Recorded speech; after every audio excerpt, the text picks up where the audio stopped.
Greetings, unsettled souls, and welcome to The Correct Views. Sam I.B. DeGangi reporting for the Media Speaks. And we're going to get right into the news because we have a ton of stories today to get to. RT, 600 deaths in Israeli Gaza operation. Military hits mosques, stadium, homes, and hospitals. Now, I was talking about this with Anthony Court. We were, I should say, on Facebook talking. That's what talking is now, the digital age. He's in Cali. No, Anthony Court and I sometimes are on different sides of the Israel-Hamas conflict. However, I thought of something while talking to him. I think you have to be an absolute piece of crap to shoot rockets at somebody from a hospital, thus making Israel shoot back at the hospital and shoot innocent people. But you know what? He showed me a picture today, and fair's fair. It appears to be the Israeli side using human shields out of kids. Now, someone out there is going to say the kids were firing on them, they captured them, and then other people started firing on them while the first people were in transit. Show me proof of it, I'll believe it. Otherwise, I'm sorry, it's crappy. I'm not just going to say, oh, gotta love Israel, gotta love Israel. I didn't blame Israel for striking back, but at this point, I got a question for you. What if this Israeli-Palestinian, by that I don't mean religions, Jewish, Islam, I mean the upper echelon. What if this is simply Stalin versus Hitler? What if both sides here are simply run by the most despicable people ever? What if there isn't a right side here? I'm beginning to lean more and more and more in that direction, because every time one side does something despicable, the other side answers it with something despicable, and it's Stalin and Hitler. It really is. These are nasty, rotten people on both sides. Israel kept up attacks on Gaza on Tuesday, killing 3 Palestinians and hitting over 70 targets, including 5 mosques, a sports stadium, and the home of the deceased Hamas military chief. Now again, were they fired on from those areas? Who knows? But if that is the case, Israel is doing an awful poor job of stating its case. If somebody shot from the stadium, then Israel should release to the world the proof that somebody shot from the stadium. I think a lot of people would be a little bit more forgiving. Since Israel isn't doing that, you have to wonder. You really do. I did a 180 on the Russia-Putin thing. I said that Russia was acting very, very, very, very guilty because they were not doing what they just did. Now, if you look at the old video and you look at what I'm saying now, I'm more open to hearing that Russia didn't cause this. I'll get to that in a minute. But the way I'm tying this together, I should say the reason, if you're innocent, you can prove it. And I don't understand why both, I guess it all goes back to their religion. They can't share the land because the Israelis believe that it's inherently theirs and that no matter what they do, the murders and bombings will keep going. And among some factions, that may in fact be correct. Then you've got the Islamists, who it's against the very statement of their religion. It's like asking a Baptist to get a 666 tattoo. It goes against what they're able to do in the confines of their religion. So we end up picking sides between two people that are just vile. It says the latest casualties in the fortnight-long violence, this is dated the 22nd, have brought the Palestinian death toll to 570, according to AP. Almost 100 of them are children, and many others are civilians. So again, I don't want you to pick a side. I don't care what side you're on. If you were Israel, what would you have done when rockets came from the hospital?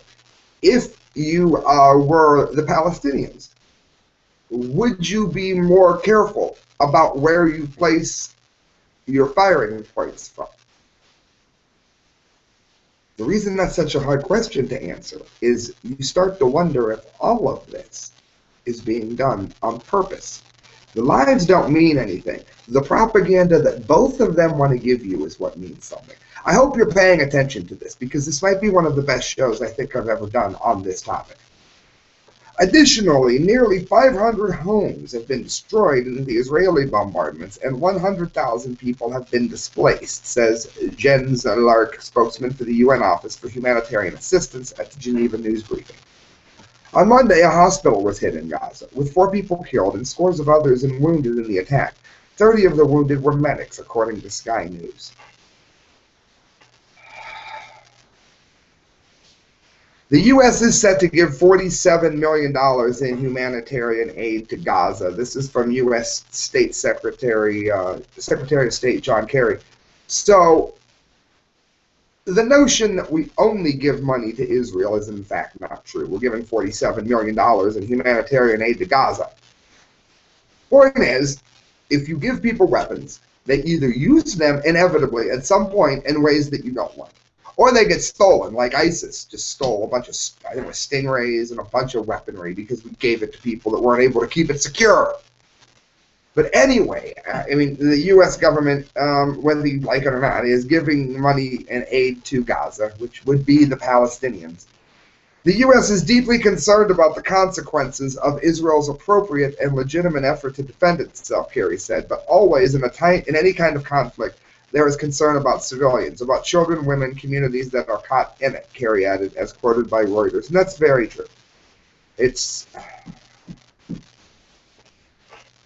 I'm telling you, people, we're dealing with two vile sides. There isn't a side on this that you can look in the mirror and feel good about choosing at this point. We go on. Red Heifer discovered major obstacle to the rebuilding of the Jewish temple has been removed. American Dream, Michael Snyder. This is bad news, because this is only going to work to key up tensions even more. For those of you that don't care anything about this, skip ahead 3 minutes. For everybody else, this is the last necessity standing between the rebuilding of the Jewish temple, according to the Bible, which in Jewish law is a sign of the ultimate end for us Christians. It's a sign of, it's not the beginning of the end is well on its way, which many of us have believed for some time. It's also going to anger the Palestinians, and I'm sure even Peter will weigh in on it. This is just not good. Up until now, one of the major barriers to the rebuilding of the Jewish temple in Jerusalem has been the lack of a red heifer. That would be a cow for you Lady Gaga fans. A qualified red heifer has not been seen in the land of Israel for nearly 2,000 years, and without one, it would not be possible to resume temple worship. But now a candidate has been found that could change everything. The Temple Institute in Jerusalem has released stunning video footage of the red heifer that they believe meets the biblical requirements. The red heifer was born in the United States, and the owners of the red heifer contacted the Temple Institute in order to receive instructions about how to care for it. They're crooked. It was hoped that the red heifer will eventually be transported to the land of Israel and be used for purification of the priests and the vessels that will be used in a rebuilt Jewish temple. This is a very big deal because without a red heifer, the temple could never be rebuilt. So needless to say, the video footage that you are about to see, and it's on here, is creating quite a stir in Jewish communities throughout the world. The Temple Institute contacted a documentary filmmaker to film this red heifer, and this video was just released to the public earlier last month. If you're not familiar with the Temple Institute, it's an organization located in the heart of Jerusalem that is dedicated to making preparations for the rebuilding of the Jewish temple. The Institute has created a whole host of items that are intended to be used in a future temple, including priestly garments made to biblical specifications.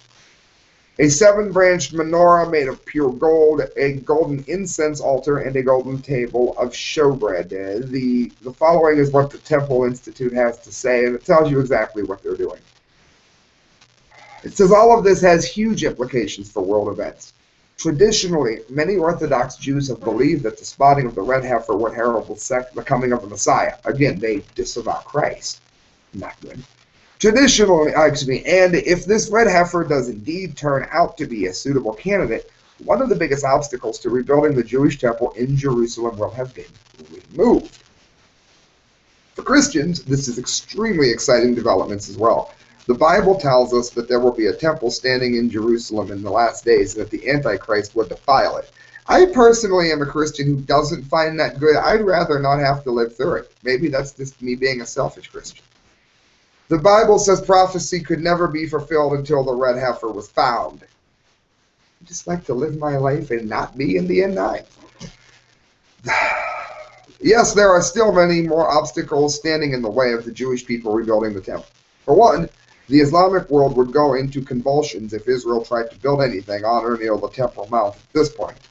However, the Temple Institute and the whole host of Orthodox Jews are absolutely determined to make the rebuilding of the temple a reality. And now they appear to be one giant step closer to achieving the dream. I do believe that that is Israel's land. But I also think, again, historically, it's also the Arabs. They're going to have to share it, but this is not going to help things any. Kit Daniels, Prison Planet, go in a different direction here. We'll go to our country. Border agents, the UN taking control of America's southern border. Two anonymous border agents reportedly told radio host Dave Hodges that under the pretense of labeling illegal aliens refugees, the United Nations is calling the shots on Americans' border operations, and the UN is deciding which immigrants to ship to various parts of the United States. That means our sovereignty. That means that our sovereignty is being put into the wood chipper. It means that the UN, a global body, is deciding what is going to occur in our country. Utter BS. So I think we need to get out of the United Nations as quickly as our feet will carry us. One of the agents said UN personnel are already present at various detention facilities in the American Southwest, according to Hodges, and are working with Homeland Security agents in gathering M313 gangsters. I've actually watched quite a few documentaries on gangs. They're one of the more dangerous gangs in the world. And again, they're under the thug, and I'm going to get mine, and shoddy, and booty, and oh. The Mexican scum version of it, the cholos, a bunch of idiots that use their fists and guns because they can't use their brain. It says they captured from different roundups, patchwork together as a group, and then shipped together to various locations under the one perimeter of the United States. So they just pepper them in with the actual refugees, and now all of our cities get new MS-13 members. I objected to admitting MS-13 gangsters into the U.S., and I was told that we have orders to treat them like anyone else, the other agent told Hodges. Yeah, that's exactly how they're going to treat us. Hodge says that he asked one of the agents how they knew the immigrants were MS-13, and he told them he could tell by the tattoos. He recounted the fact that MS-13 operatives will have a tattoo with tears on their face, which represents a person that they have murdered in the commission of their drug-related duties, Hodges reported. He said he possessed an MS-13 member who had 9 tears on his face, and he was told to process him as an unaccompanied juvenile refugee. This is going to lead exactly where they want it to, because this will allow them to take guns away from all of us in the name of safety when they're the ones who caused the problem. Again, what's the solution to this? Decriminalization of drugs. It takes their money away. But God, they're broke overnight. Cholos! Police officers are already encountering these gang gay members, such as La Grula, Texas officer, who pulled over a vehicle last week carrying an aggressive MS-13 member. There's a link for it. Once I asked him to lift up his shirt, that's where I observed that he had MS-13 tattooed on his chest and his back, the officer stated. Those are really dangerous subjects. The UN, however, has already announced its intent to broadly designate illegal aliens, including MS-13 gang members from Central America, as refugees. Goes on that representatives of the United Nations High Commissioner for Refugees, who has no business putting his nose in our country, are intensely discussing in meetings the possibility of extending UN protection to the thousands of Central Americans crossing the U.S. border with Mexico illegally by defining them as refugees. Friends, this is why our country has no business being in the United Nations. They bring nothing but woe. Michael Snyder, Economic Collapse, more on this. Illegal immigration and gangs. Someday our cities will burn because we didn't protect our borders. Did you know that the number of illegal immigrants that enter Texas each week is greater than the number of babies being born to citizens of that state? The mainstream media is shining the spotlight very brightly on all of the children. It's for the children coming over, and there is a reason for that. They are trying to tug on our heartstrings, but there is another part of the story that you aren't hearing very much about. By refusing to protect our borders, the great, wonderful Barack Obama has allowed hundreds of thousands of gang members to illegally enter the United States and settle in our major cities. In many communities, gang activity is already wildly out of control, and someday our cities will burn because of the foolishness of the federal government. Excellently written paragraph. The Obama administration knows that 1 out of every 5 illegal immigrants have a criminal record. This is fact. And we are also just talking about illegal immigrants taking we're not just talking about illegal immigrants taking upskirt photos of women, which is a link, which happened in Texas. We're talking about rapists, murderers, drug dealers, and hardcore gang members. According to the Texas State Senator Dan Patrick, illegal immigrants have been formally charged with nearly 500,000 crimes in his state over the past 4 years alone. Also says that there are at least 100,000 illegal immigrant gang members living in his state right now. But they're just children. So it says, why won't Obama do anything to stop the madness? There are at least 70,000 gang members living in Obama's home city of Chicago. Other estimates put that number closer to 100,000, but everyone agrees that it's a number that is growing every day. So it shouldn't surprise any of us that at least 40 people were shot in Chicago just over one weekend in July. I just fear for what Chicago will look like when things get really bad in this country. Many of our major cities are literally being transformed into tinderboxes that could erupt into flames at any time. And this is being done mainly to increase the likelihood of getting new Democratic voters into the system, for one thing. So any of these people that are for the children, no, it's creating a gang problem and a prison problem here that is off the charts. And again, you could argue, like I just did, it would take their power away to decriminalize drugs. But that's not going to solve the fact that we're still dealing with rapists and murderers. Friends, you're listening to The Correct Views. Do me a favor. Downtown Canton has the Arcadia Grill on Court Avenue. Zip by and get some of the best ravioli you've ever had. While you're doing so, look at the written works of Mike McLaughlin. You can find him at facebook.com. Mike McLaughlin. He writes poetry. He writes vampire stories. Wicked good author. If you're watching this, you're not some idiot that doesn't read, clearly, so get some good fiction to read. I've also got stuff up on Amazon.com. The Lucky Leprechaun is on there, along with a novel I've written called Sleep Unknowing and a persuasive essay on the historicity of Jesus Christ called Risen. Last but not least, the Seacrest Motel in Sandusky, right around the corner from Cedar Point. All the other places are charging like $120, $200 to stay there. Look up how much it costs at the Hotel Breakers. Once you've had a heart attack, go down the road, right over the causeway. 5-6 minute drive, Seacrest Motel. $50, $60 a night. Beautiful beds, TV, beautiful tub, beautiful room. And let's face it, you get a massive room to go to Cedar Point. Why would you do that? You're not going to be in your room. You're going to be riding coasters. Go to the Seacrest Motel. Tell Vicky, TCV, The Correct Views is where you heard about it from. All right, guys, going to close out the show with I got like 4 more for you. PJ Dub, Paul Joseph Watson, video shows Ukrainian rebels were surprised the doomed aircraft was a commercial airliner. For those of you that haven't followed this thing, you guys all know I have no love affair with Putin. I do like the fact that he is for a sovereign Russia, and he is not a globalist, in at least the broad sense of the term. I appreciate that about him. I like that he's pro-Christian. I appreciate that a lot.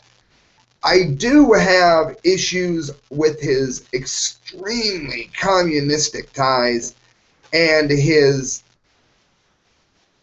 just despicable record on human rights. Again, the Pussycat Riot deserved punishment. They didn't deserve what they got. He is not a nice man. Okay, he really isn't. But I was saying that Russia was acting extremely guilty because they weren't releasing a lot of the information. And we all know, what's our government do when they're trying to hide something? They don't show you the 911 footage. They don't show you the school shooting footage. They hide stuff. Well, Putin did just that since that posting. And you know what? I really would like to see the other side, because while I'm not a Putin worshiper by any stretch of the imagination, excuse me, I am definitely open to listening before I call the man a murderer of 298 people. I'm seeing more and more too. I put this on my Facebook. It's facebook.com/thecorrectviews. There are people that think that this was an accident. If they didn't, that it was still very likely a Russian weapon, but that Vladimir Putin had nothing to do with it, and whatever target they were tracking, it was done by people with very little experience. Because the way these systems work, this missile that was shot, I read this whole article on it, it tells you by the transponder, the signal being given off by the airplane, what it is. If it's a commercial airliner, it'll show up on its blip on the radar. Beside the blip will be the information regarding it. If you don't know what you're reading, then you just see blips and you shoot because you know how to make the rocket work. You figured that out. But you don't know how to use it, and you shot the plane down. Now, I really am leaning towards this being the Russian rebels' work. I don't see a motive behind it going the other way. But I have very little love for the Ukrainians right now anyway, because if you can't choose to be Ukrainian, not Russian, not part of the EU, Ukrainian, if you're going to pick between these two idiot sides, then you deserve kind of whatever you get, because they both don't have a real good track record. You'd be better off just being Ukrainian. Anyway, it is looking more and more like Mr. Putin on the Ritz. And I saw a meme. He looks just like Dave Mustaine. Look it up. It's kind of funny. Mr. Putin may not have actually done this. And again, I'm glad. I'd hate to think that he did. So we'll see as the facts come out. Ron Paul, once again, right. None of us know anything until all the facts come out. A video obtained by BBC News shows Ukrainian rebels expressing surprise at the discovery that they downed Malaysia Airlines flight. Where the downed Malaysia Airlines flight was a commercial airliner, suggesting that there was no deliberate plot to target the plane. The clip shows rebels examining the scene of the crash for the first time, according to BBC reporter Fergal Keane, and the video gives a picture of surprise. They're foreigners. Who allowed them to fly here, asks one man. Contrary to media reports which accused rebels of attempting to hide or cover up evidence, the men in the clip seem very keen to recover the black boxes from the crash site. Who knows why, but okay. While the video doesn't prove whether rebels shot down the aircraft or not, it does clearly indicate that local militia in the immediate area were not part of the plot to deliberately target the plane. And again, that does seem to be more and more the way that this is heading in, is that it was a huge mistake. It says one of Kyiv's central pieces of evidence, video of the Buk missile launcher apparently crossing the border back in Russia after the plane was shot down, has since been debunked. Neither side wins by doing this on purpose. It's looking like now the goal is to figure out which side really messed up, which side really made an incompetent mistake. And again, we're dealing with really incompetent people here to begin with. They can't even choose to be their own people. They have to latch on to being Russian or European. That's like me as an American saying, well, I think we should go to Canada. No, no, we should become part of Mexico. How about we just stay America? Gun confiscation begins in New York. I did definitely want to get to this. I guess there's just two more. This is also PJ Dub. Lots of Paul Joseph Wilson today. Second Amendment activists are expressing concern that authorities in New York State have begun moving towards mass gun confiscation after a man had all of his firearms seized by police over a 15-year-old misdemeanor charge. Now it's any excuse. You people that still are criminals shouldn't be allowed to have guns. We've got like parking tickets now becoming a reason to take your guns away. The smallest of crimes. It's a misdemeanor, people. In the post of NewYorkFirearms.com forum entitled New York State Police Just Came to My Home and Took Everything, a Nassau County man describes how he received a visit from state police who wanted to inspect the serial number of a semi-automatic rifle that he had purchased. So there you go, don't register your guns. Why? Because of this, don't register. I brought him to my safe, opened it, and the second officer went in and took out my CX4 Remington 70 SPS and Remington 870 shotgun. Then he says that I had a misdemeanor possession charge 15 years ago. That's over a decade for you hip-hop fans. And all the guns will be taken, the man wrote, adding that he was put through the FBI's National Instant Criminal Background Check system when he purchased the guns with no issues. The post elicited a huge response from other forum members who encouraged the man to get a lawyer while advising him that he shouldn't have allowed the cops to enter his home without a warrant. Bingo! Others said the case highlighted how registration leads to confiscation. That is why you do not register. The man now faces having to get permission from a judge in order to get his firearms returned. After the passage of the New York SAFE Act back in April, anytime it is called a SAFE Act, you know you're doomed. It's like Homeland Security, doomed. It described Governor Andrew Cuomo as the toughest gun control law in the United States. Less than 10% of residents obeyed by registering their assault-type rifles. So don't register. That's the lesson here. Friends, we have to go to the dum-de-dum-de-dum-de of the day. That's right. We only do a dunce cap of the month once a month, and no matter how many times I try, all the stories and all the runner-ups still end up more than I can get to. So we have the dum-de of the day, like we have right here. PoliceStateUSA.com. Get ready for this, guys. Utah man arrested for extinguishing a brush fire. The cop didn't even try to help. This is Santa Quinn, Utah, the dundee of the day. A man was arrested for disorderly conduct and obstructing justice when he refused to stop spraying water on a brush fire that had ignited in a field behind his home. The incident happened on July 4th in a field located behind a row of houses. At approximately 9:30 p.m., some brush caught fire due to errant use of fireworks. Spectators quickly assisted one woman called 911 for help. An apparent spark lit a tree over there from an old orchard on fire, said 36-year-old Santa Quinn resident Jason Thornton. Myself, my two nephews, and a few neighbors rushed to action, got our hoses out, containing the fire to one tree, waiting for the fire department to show up. Mr. Thornton continued that while fighting the fire, somebody said, "Stop." I told them no, in a very unpolite way.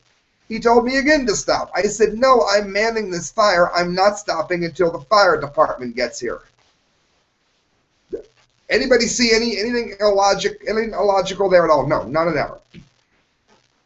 Then the man came over and put me in handcuffs and told me I was under arrest. He said they gave me a citation for disorderly conduct and obstruction of justice.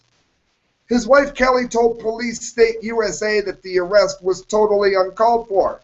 He was out there with a lot of neighbors helping out, said Kelly. I called 911. They had the fire under control when a cop came up to them and told them to stop. Jason did not know he was a cop. How do you arrest somebody without telling them you're a cop? He told the cop he was not stopping until the fire department got there. While he was spraying down the embers, the cop told him he was arresting him. He put the man in handcuffs and took him into his car. Kelly told Police State USA. The fire department was not there yet. It was crazy, intense situation. The cop did not even try to help with the fire. To protect and to serve, Barney Fife. Kelly told Police State USA that her husband is a first responder and has incident command training. One of the neighbors helping out was also a Santa Quinn firefighter. So there was no jeopardy here. He was not in danger in any way, nor was anyone else, she said. The cop was identified by Mrs. Thornton as Officer M. Dressel from the Santa Quinn Police Department. Again, nobody hurt the man. Don't harass the man. If you do that, you're not a friend of the show. Politely call the Santa Quinn Police Department and ask why Officer M. Dressel did what I just told you he did. Be polite. We have rights. We have freedom to speak, to say our mind. Do not harass the police officer. I am obstructing justice, protecting my home and many others in Santa Quinn, Utah. That's crazy, said Jason Thornton. He was later bailed out of jail and made a video, which you guys can check. Friends, that is the dumbity of the day, and it's really, really dumb. So wait till you see what the Dunce Cap of the Month is. Coming up, it'll be first week or so of August. August already. Friends, you're listening to The Correct Views. Sam I.B. DeGangi signing off. You guys are the lowdown for the live viewers, and I thank you for watching me. If you're watching it later, though, and it's not live, then this one that I'm pointing at over there, that's HDEF. You can find that on themediaspeaks.com. It'll upload after this one renders over. And you'll find the work of Kyle Court, D. Lake, and myself. You will find really, really good articles, really good videos. Important news. Also, don't forget the Seacrest Motel, Sandusky. They will set you up very, very well. You will be happy that you went there, and make sure you tell them TCV, Sam sent you. Good night, friends. God bless.